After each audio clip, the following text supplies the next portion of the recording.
It is time for Becoming Gift with Andrew Reinhart. Again, the place to find out all things Andrew Reinhart related, becominggift.com. Good morning, Andrew. Good morning, Pat, Dave, and Ron. How are you? Good morning, Andrew. Good. I want to do a little series here using the Pope's new encyclical, Magnifica Humanitas, and I want to call it Remaining Human Using AI. There's a lot of people talking about this document right now, but what I found is a lot of people are talking about the document, if they like it, if they don't like it, what's good in it, what's bad in it, what the Pope should have said, what the Pope did say, what he shouldn't have said, etc., etc. But I want to take a different approach. I want to kind of stand under the document, accepting its authority and the Pope's magisterium, and ask, well, now what does this mean for us? Right. What does this mean for how we should live our life? You might say a moral interpretation of Magnifica Humanitas. I love the introduction. He closes it with a great call to action. He says, in the area of artificial intelligence, when human dignity is threatened by new forms of dehumanization, ours is the pressing duty to remain profoundly human. The pressing duty to remain profoundly human. And I think this is the watchword throughout all of it. One, it of course begs the question, what does it mean to be human? Right. Exactly. And I think later we'll turn to Christ, obviously, for the key to that Christ teaches us how to be human once again in a world of sin.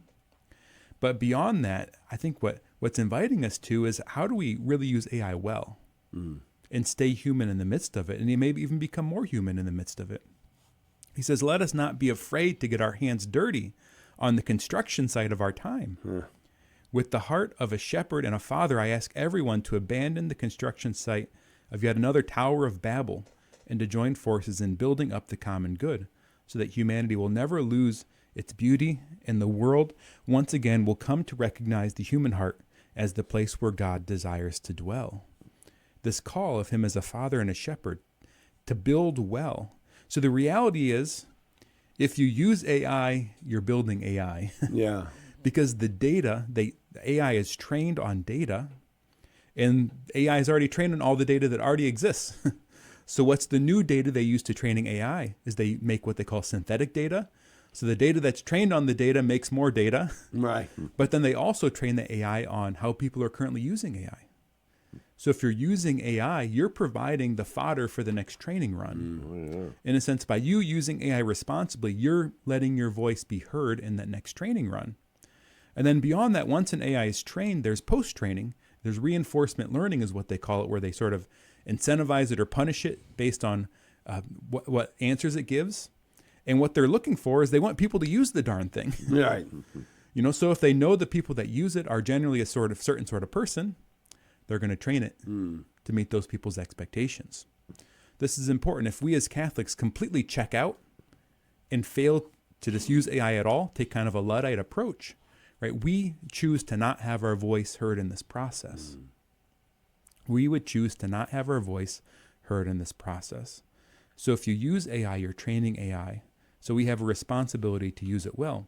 The Pope uses this image of the two construction sites, the construction of the Tower of Babel versus the reconstruction of the walls of Jerusalem after the people return from exile, after the Persian emperor lets them return in the book of Nehemiah.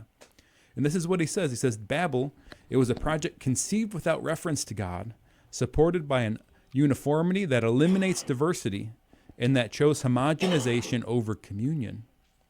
And then he contrasts this with the rebuilding of the walls in Nehemiah. He says, before taking action, he fasted, prayed, and interceded for the people.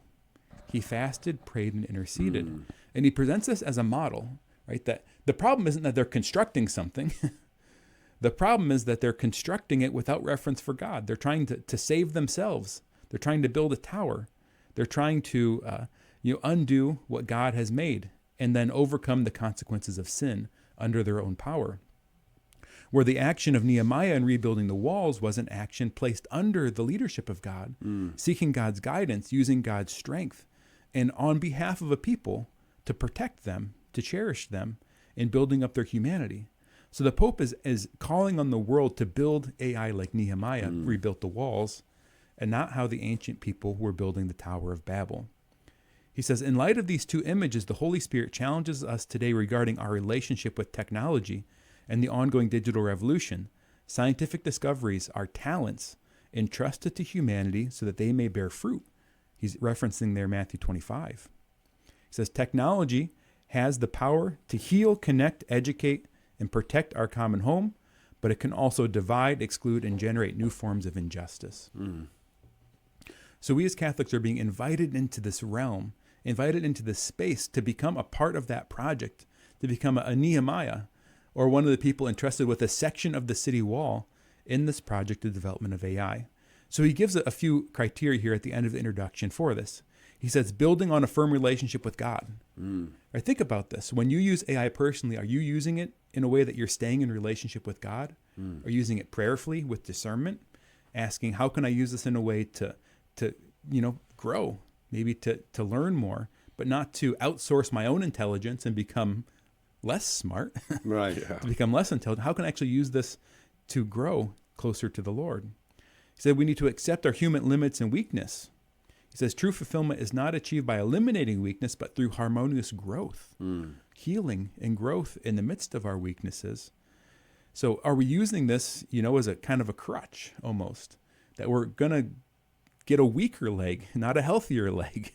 Are we leaving a brace on our body too long? Or are we using it in such a way that we can actually heal and grow closer? There's great stories of people using AI, for example, to cure their children's illnesses. Right. This one, he was a wealthy gentleman, but he used AI tools to research a unique condition his child had, and he discovered a different medicine that would have a unique effect in the body to also heal his child's illness. And so a doctor prescribed it, and it worked for his child too. And now they think up to 90% of children with the same condition will have symptom relief by using this medicine that was already approved for another purpose. He invites us to create with shared responsibility and courage. We don't do this alone. It's a shared project. But we need to go in with our eyes wide open. The original internet, sometimes called Web 1.0, commoditized human attention. Web 2.0, which was social media, started to commoditize our relationships. Think of the way that we're now drawn into the web because of the people we know. Now, Web 3.0, AI and blockchain technology, is starting to commoditize our attachments, meaning we're not bringing pre-existing relationships into technology. The technology is inviting us into a relationship, meaning the children now that grow up with AI face the dangerous possibility that their primary relationships will be with the technology itself. Meaning the person they feel that loves them most in the world might be the AI they talk to every day, not their own parent. So it presents us with unique challenges and difficulties, but it also presents us now with a unique opportunity. How can we use this to actually grow closer, to become more radically connected, and to value human connection? And this is one of the things that the Pope really draws out for the church, I think, is that we have such a monopoly in our society on real, in-person human connection. The sacraments guarantee that. The sacraments ground the church in person, physical connection. So we need to use this technology not to get further away, but to get closer. Then finally, he invites the church into standards of discernment over naive enthusiasm or unfounded fear. And then he simply is going to represent in this first section the Catholic social doctrine as these standards of discernment: the dignity of the human person, the universal destination of goods, the preferential option for the poor, care for our common home and peace. So our Pope is inviting us into a responsible use of artificial intelligence.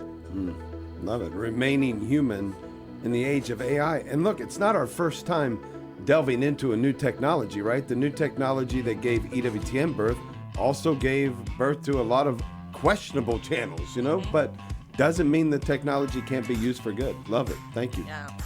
We'll be talking more about this with Francis Mayer, too, nice. today. Good. Yeah, he's going to talk on the document. Thank you, Andrew.